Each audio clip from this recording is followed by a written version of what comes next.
All right, welcome back. Let's talk about crypto. So the Hex NASCAR did not qualify for Daytona 500. Um, but it looks cool. We got the GIF. It's on the website. It looks cool, right? We could say we did that. There's two more races coming up. So one in Vegas, which will actually be during the next conference for the Richard Hart project, right? Like PulseChain. And I'm going to talk about how the ecosystem's building out. It's like 2017 all over again. We've got a bunch of projects that are coming out, all right? And I'm going to talk about them for a little bit because I want you guys to know about them, I guess. But, I'll give you my opinion. And that's all that it is. It is not financial advice or anything like that. This is my Twitter. You should go to it if you want to see a bunch of videos of the NASCAR. This was Floyd Mayweather's car, which actually on the last lap passed us up, which is it's funny. I mean, our car was slow. There's something wrong with it, I believe. I don't think it was the driver. I think he was doing what he had to with the way they race with the regulations or whatever. I just think the car was slow. I don't know why. I mean, the officials come by and they always, check what's going on with their computers or whatnot, but I'm not going to allude to anything. I'm going to leave it at that. It just seemed that the Ford cars were slow. All right. Both cars were slow for this team. So maybe they could tune them for the next race, especially since it's going to be there for the PulseChain Con or conference in Vegas at the same time, which would be pretty dope and exciting. So everyone could go down there and watch the Hex.com car, right? Which will be a good time. There's some videos. You guys should follow me on my Twitter and then like and comment because I do use my Twitter account constantly to bring awareness to Hex and PulseChain so people find out about it, right? I'm a shiller. All right. There's so much going on in the markets, but that's for a separate video I'm gonna make later today. What else did I want to show you guys? Oh yeah, the guys are driving around in a lime green Lambo at the NASCAR event Daytona 500. Here's the PulseCon.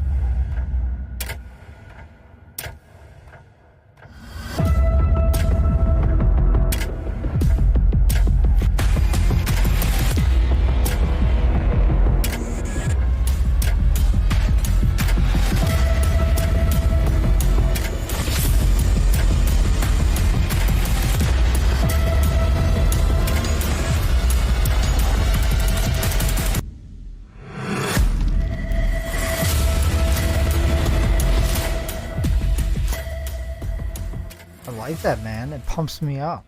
I like the sound of. There's a lot of projects going, or a lot of.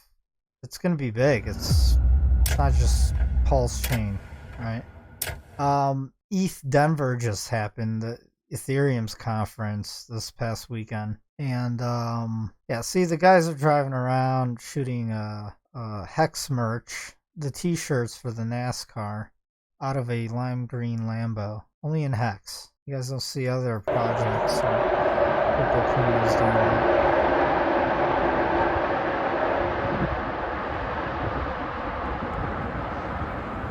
They're giving away free T-shirts to everyone down there in Daytona. So maybe the brand marketing isn't the best idea. Richard sort of let us know about that in one of those Spaces meetings. It's pretty funny. But even can't help it. Can't help ourselves. I mean, I dropped a lot of money for this. I'm not gonna lie. I'm not even gonna say how much. It's just I don't know. I guess I just want to see a Hex NASCAR, and I was hoping like at least tens of thousands of people would go to the website and check it out. Right? Maybe after this weekend, just keep hoping. But he is he's definitely has the best experience with marketing. I mean, he was the first guy to go to court over mass spamming, so he knows what he's talking about. But for some reason, a lot of us are like, I don't know, man. We got to get the brand recognition out there. I do think it legitimizes Hex, and it helps. We could put it on the website, right? Look, NASCAR. Look, stadium. At least do it once, I guess. But now is probably not the best time to be wasting money. But hey, one of the guys from the private group got to go down. Hopefully, another one will be able to go down. And if this guy doesn't qualify again, shit, I'll go down to the last one. But yeah. So let's just leave it at that. The NASCAR thing's pretty sweet, though. You should watch. Just go to my Twitter or type in Hex Tona 500 hashtag Hextona 500 on Twitter and check out all the clips and videos of the people who went down there. All right, so Bitcoin's dumping, so is Ethereum. Now, this shouldn't catch you at any surprise here. I warned you, like the stock market was looking like it was gonna dump for numerous reasons besides rate hikes, but you know, World War III breaking out, whatever. Also, news broke today. OpenSea, huge exploit, like 200 million as of last I saw. So that's bad. So ETH Denver just happened. Also, Bitcoin unconfiscatable is happening soon. I think it's going to be down in Vegas with the PulseCon conference. Hilarious. That's good.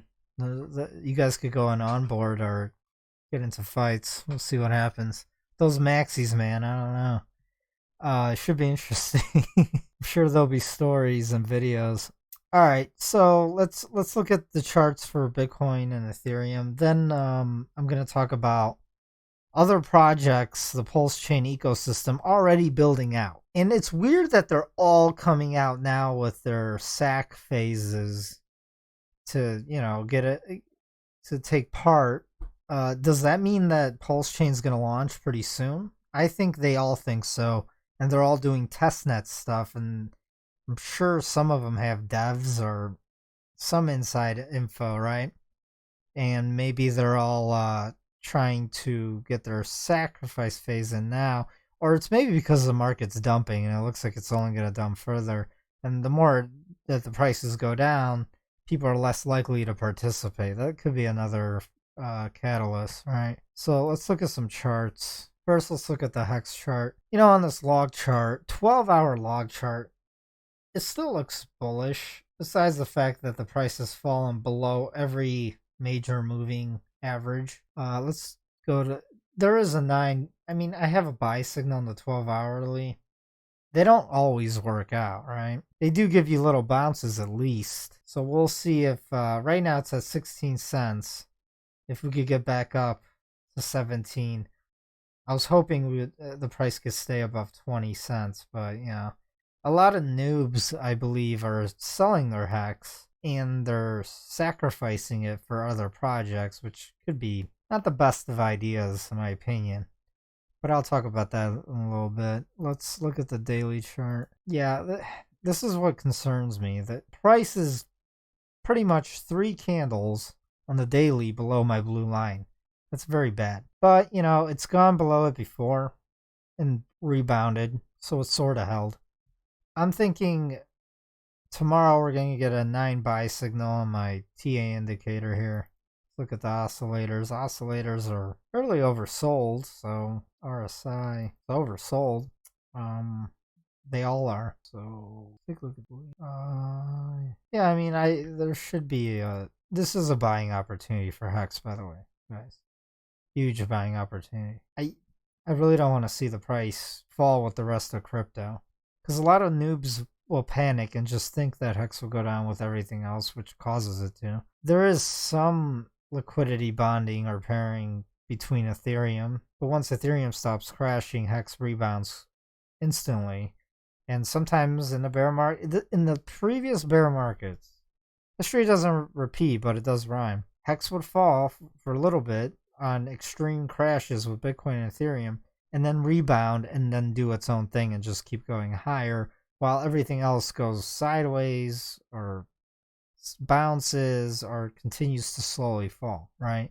But you do need some sort of capitulation crash, which is coming because I think things are really getting heated around the world. And again, I showed you guys this chart. This is the NASDAQ and this is Bitcoin. NASDAQ, I think, is going to correct further and then take Bitcoin with it. It's just because it's a risk asset.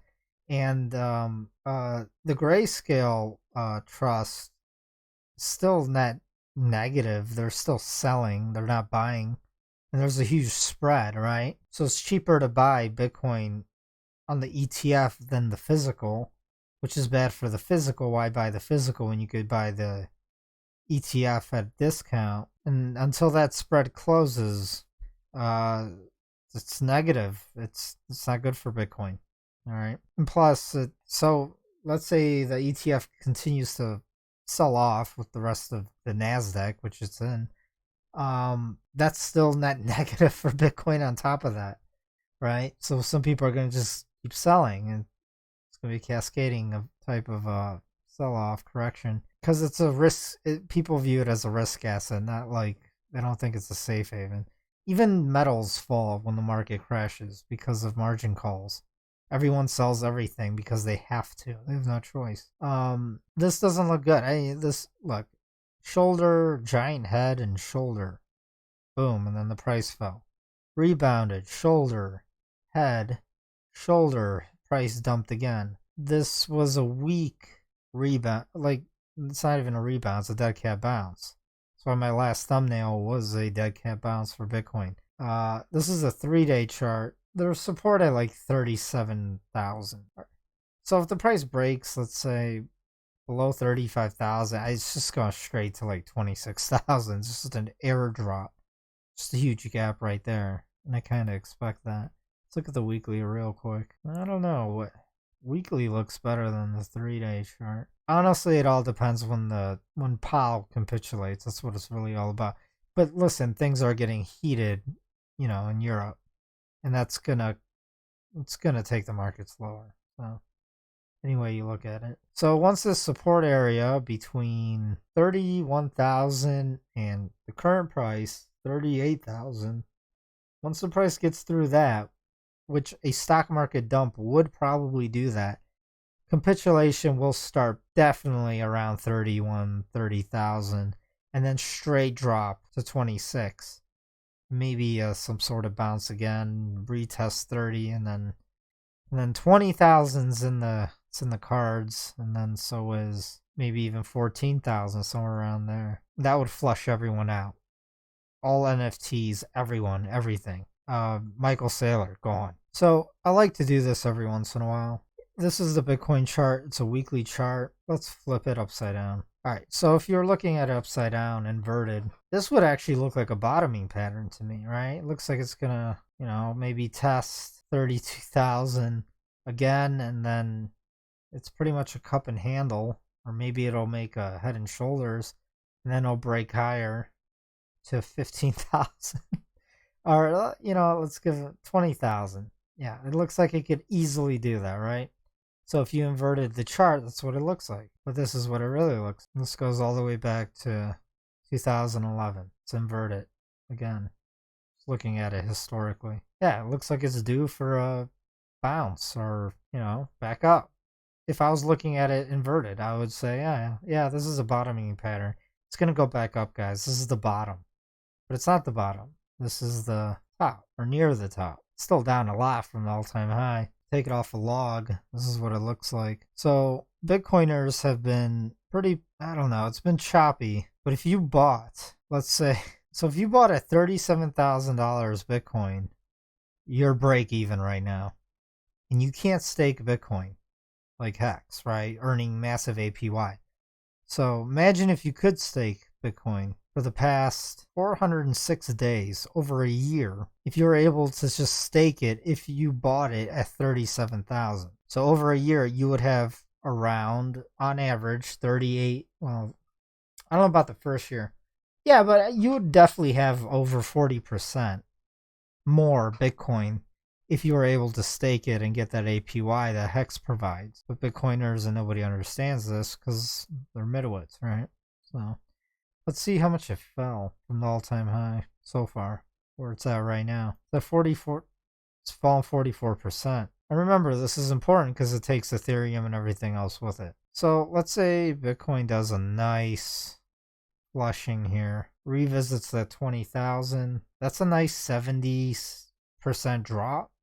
Why not? That'd be a nice bear market. Technically, it's halfway through it. So why not just get it over with and then back up if they do more QE, right? All right, what else? Okay, let's talk about all the projects building out for the Hex ecosystem. Or not Hex, the PulseChain ecosystem. By the way, the Hex.com website's been updated. Looks cool, man. You guys should get a shirt. People sell them. Just make sure you're not going to a scammer. Alright, the first one. Hedron Collider. Hedron. Alright, this is essentially encapsulated stakes. It's a derivative. It really has nothing to do with Hex. It's a derivative of Hex. I'm not a big fan of it. I'm just gonna admit. Why am I not a big fan? Now, it's nothing against encapsulated stakes, because we're going to eventually need them. But I think that's far off into the distant future. And I think you would want to do that with, like, Wall Street. Not, like, not now, this early, with some project. Will this work? Well, I don't know. Maybe. I don't know. It depends how many whales hate it, right? Because they could dump this thing forever. You have to claim it.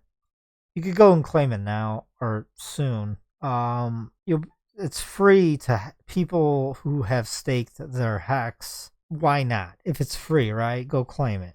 The problem is you're going to pay Ethereum gas fee to claim it. Right now it's around $20. It's probably less. If the price dumps another $1,000 or something, it's going to be even less. So Ethereum fees are going to be cheap again, which is really great for Hex. You should do what you think is right. I don't like it because I don't care what anyone says. It kind of ruins the emergency end stake function. And I like those emergency end stake bonuses for Hex. I don't think this is going to take off anywhere near to damage Hex. I just don't like that people who are impatient, they could go on a secondary market and kind of auction it off. And they'll get a worse deal doing that, right? And then someone will get a good deal on their stakes. I just don't think it's going to take off like people think. I think too many people are going to free claim, and then they'll just, every time the coin ever makes value, they'll sell it. And so might as well free claim. But let's say it takes off in like 3 years or something. Or it takes off a little bit because by then the price of Hex may be really high and people want exposure to stake. They want to get stakes cheaper, and then people want to get out of their stakes because the price is so high. So instead of emergency end staking, I kind of get it. And they say that this is positive for buying pressure. No, because then you're buying Hedron, right? I'm not even saying this is bearish for Hex. It's not gonna affect it, but I don't know. I'm just telling you guys about it. You could claim it for free. There is risk. You don't have to sign a signature, but every time, if you do an unlimited spend, anytime you connect your MetaMask to a smart wallet or smart contract, there's always risk. There's always risk. All right, guys, they could empty your wallets. So, so there's risk with that. There's way more risk if you're trying to sell a stake or whatever. So here's a video. It's on Magic Carpet Ride how to do it. All right, Mintra. This is interesting, but will the NFT market be around? Like, will it be as popular? I think it'll stick around for a while, but in a bear market, man, I don't know. Anyways, it's a fork of OpenSea, which just got pretty much had a exploit. I think their SAC is open. I don't know. Their SAC is open. Here's a video though. You guys can look into it. There's Anon stuff going on. Free pull. What is this? Oh yeah, I forgot. I don't know. Excel just made a video talking to the guy about this. Like, you play play games or gamble. I don't know, guys. Listen, it's always about opportunity costs. For anything, okay, before the rest of these other projects, oh, I have to talk about liquid loans. Why is the video not up? That's weird. All right, well, listen, gambling with other projects is it's not wise, especially before a bear market, right? And yeah, you might get on day one ground floor. That doesn't always work out. That's for sure. And you have to think about the opportunity cost, right? What is the opportunity cost of chasing shiny things? Well, when mainnet for PulseChain goes live, right? What do you think is going to go up more and first? I think, not financial advice, I think Hex is going to go up first before PulseChain mainnet even comes out, right? And what am I saying? So that's probably going to go up first as soon as Richard announces a date. And I don't know when. Could be 2 weeks, 4 weeks, 2 months from now. I have no idea. I feel like we're getting closer and closer, very close, right? Hopefully before the end of April. I'm assuming around then, because around then it's been pretty much almost a year since he decided to do it. Or came out publicly to say he's gonna do it. So I'm assuming you would want both copies of Hex before PulseChain goes live, because day one, you don't know what could happen. You really don't. Everything could just explode higher. Hex could just instantly go to its previous all-time high within an hour and then go even higher and make new all-time highs. And then people who thought they were smart maybe sold the rip into PulseChain mainnet launch and then like buy the rumor, sell the fact, and then they're like, I'm gonna just go buy PulseChain real quick and then buy back the Hex on PulseChain cheaper because it starts at 0. A lot of people are thinking that, and they think they're gonna do that, and that might work out for them, or it might really, really not. I don't know. If you're gonna do it, at least play both sides or something, right? So then after that, what do you think is gonna go up? Like once PulseChain goes live, right? It's a lot of pent up demand. People have been hearing about PulseChain for like a long time, almost a year now, right? And it's ETH 2.0 and ETH the 2.0, the real 2.0s. There's like no talk about it. It's just said ETH Denver. I doubt they even talked about it because they literally can't do it, I don't think. So, and all the NFTs, everything, all the projects, they need PulseChain. They need it. Now, yeah, ETH fees are going to go down in the bear market, which kind of sucks. Because I was hoping PulseChain would launch right at this market top, right when the Ethereum fees are the worst. I think a lot of people would have jumped ship. But if you go to PulseChain testnet, you can see a lot of big projects are. Either way, it's going to be successful. But here's what's crazy. Just like Hex launched in a bear market, it outperformed everything else in crypto. And then everyone kind of in the bear market, a lot of people, not everyone, but a lot of people did come to Hex, right? And as we brag with our price charts, people could jump on board PulseChain, right? Same with PulseX. Again, PulseX, limited supply, like there's a cap. Once it's live, that's the total supply forever. It pretty much, there's buyback or kind of like burn, right? So it's extremely deflationary. And if you do liquidity providing, there's an incentive token. Now, as billions and billions of dollars slosh back and forth as people trade and in and out, all over the place, PulseChain is going to go up. So is PulseX in value. And then so is Hex. And these will probably be the premier first things to move up and have the highest gains percentage-wise. I mean, they're richer hard projects, so you know they're legit as it could get, right? And there's demand for them. And people in crypto, for some reason, really, really like PulseChain and PulseX, but they just still... Again, for Hex, you do have to either just understand it or or just not understand it and understand that number go up. But there is something about Hex where, like, I think you have to be a little bit smarter. I think people don't like locking their coins away. You don't know until you try it. Like, once you see that interest accruing over months, you're like, wow, this bear market didn't even matter to me. Like, because, like 40% APY in a 6-month bear market, your balance is still higher almost towards the end of the bear market, right? It's higher than it was prior to the bear market. People just they can't comprehend this because it's new. They've never had a smart contract. They've never had a way to have such high yield to offset the decline in the bear market. And then when the price goes back up and reaches its previous all-time high, your portfolio, your balance just explodes in value.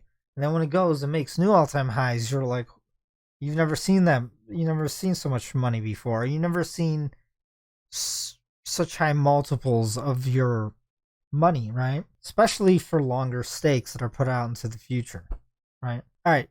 Liquid loans, I actually like. It's very cool. And I hope it works exactly as they say. The crew, there's a lot of people involved. I'm excited about it. I think if it works, right? Of course, there's risks involved. I think it's very positive for PulseChain and the entire ecosystem. Now, I'm just going to give a brief overview. They like to say, wealthy people, they take out loans instead of selling their assets. They take out loans against their assets, and then they don't have to pay, the tax man. Well, I don't think you should do that with this. All right? Because you still have to sell your stable to Pulse and then sell Pulse to ETH and then go all the way back out into your and I just don't. Good luck explaining that if they ever come after you, right? All right, I'm just gonna leave it at that. Consult your whatever accountant. But if you were looking to leverage and hedge, and if you're really if you're a very consistent person and you like doing math, and people have already done the math for you, there's already formulas out there and strategies. You can, with liquid loans, you have to have a plan, right? There's always some risk involved, but you could get more pulse with it in numerous ways, right? So the way it works is, you lock up your pulse and then you could take out a loan and it's up to you. You decide how much. There is, I believe, a 10% fee, but you get 90%, right? In stablecoin, which we're going to need a stablecoin, right? So if you get if you get liquidated, you still have that 90% that you took out. You just kind of lose 10%, but this is at 120% collateralization. You could do 1,000% collateralization, right? And there's all sorts of, game theories out there and plans that people are going to do. I mean, you can keep it simple, and whenever the pulse price dips substantially, it's probably a good time to take out a loan, right? And then go buy more pulse with it. And then you could take that pulse and then go and lock it up and earn more stable coin and earn more liquid loans token. There's a lot to this. It's pretty complex. But for the smart I don't want to say smart, but for people who trade and are actually good at it, this is really nice. For people who are very analytical and they're very consistent and determined, I mean, they could constantly use this system to acquire more pulse, essentially with very, very low risk. And they're constantly acquiring more pulse and locking it up and earning more essentially yield in stablecoin and more pulse. You could do that. You could lock it up and you could earn even more pulse with these liquid loans tokens. And now they have a SAC phase, right? I believe it's live now or very soon. So yeah, it's open now. And you want to get in for the 10x bonus, I think, something like that. or was it 10x or was it 2.5x? I don't know. There's so many projects. I just read through them all. Look into it. Go to their YouTube channel. Now, does that mean you want these liquid loans tokens now and you want to sacrifice, like you want to put a lot of money into this?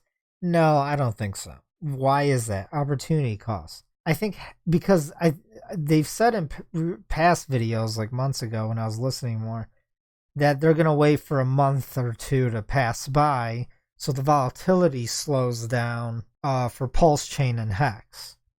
Because it's going to be super volatile the first like weeks and months, okay? As people degen trade up and down and wicks all over the damn place. All right. So they don't want people to like over leverage and get wrecked. So they're going to wait for everything to calm down, and then the project will go live on PulseChain, right? And their stablecoin is mathematically bonded. It's a fork of Liquidity. It's pretty cool. It's mathematically what you might call it. It keeps its stable peg close to the dollar because it's mathematically equated with Pulse. It's kind of complicated to explain, but they're gonna have a stable coin. That's all you need to know.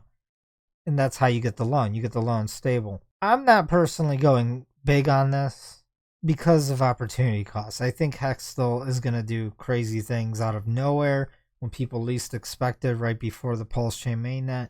And also, I think there's other opportunities with Hex, like having Hex, buying Hex right now, trading it later for other things, right? Now, I will take part in this because you are getting in on ground floor, and it's harder to get a better deal than that, really.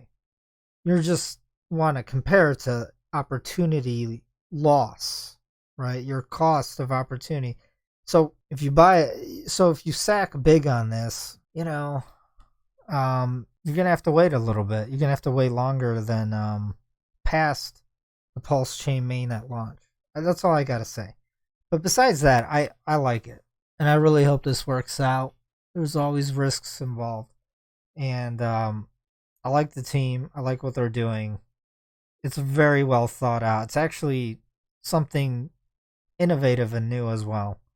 And this alone is going to pump the shit out of PulseChain in the long run. And if a lot of people use it, right? Not abuse it. You don't want to abuse it, but you could use it, and it's pretty neat. It's very neat. And maybe in the future you will be able to like take their stable and spend it, right? Take out a loan against your Pulse. Take out a loan against other crypto assets, and then instead of giving it up, you just spend down your loan, and then maybe, I don't know, buy something else which produces yield or start a business or something, I don't know, and then pay off that loan as the price goes up on your appreciating asset, right? That's the goal. So technically, this contract kind of can lock a lot of the PulseChain coins up and reduces supply on the market. Meanwhile, people get more stable, and then they could do a lot of things with it, but they could also just keep them. They could go back and buy more PulseChain. Now, you shouldn't do that, though, right?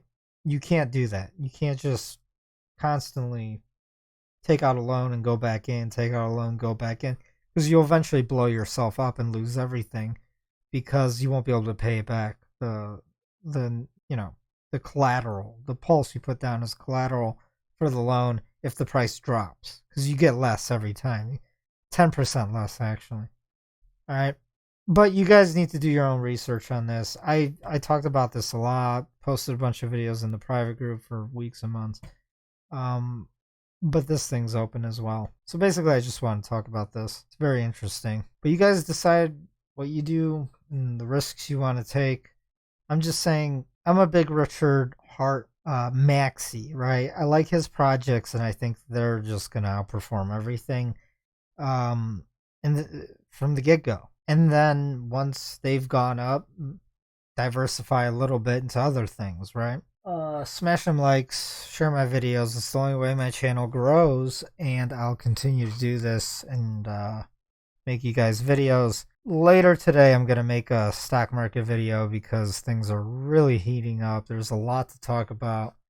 And macroeconomics, everything going on in the world. It's important. Okay. And I'm keeping up on Eastern Europe. And I'm going to give you guys my thoughts where that's going to lead possibly. And how much time we have, right? All right, guys. Till next time.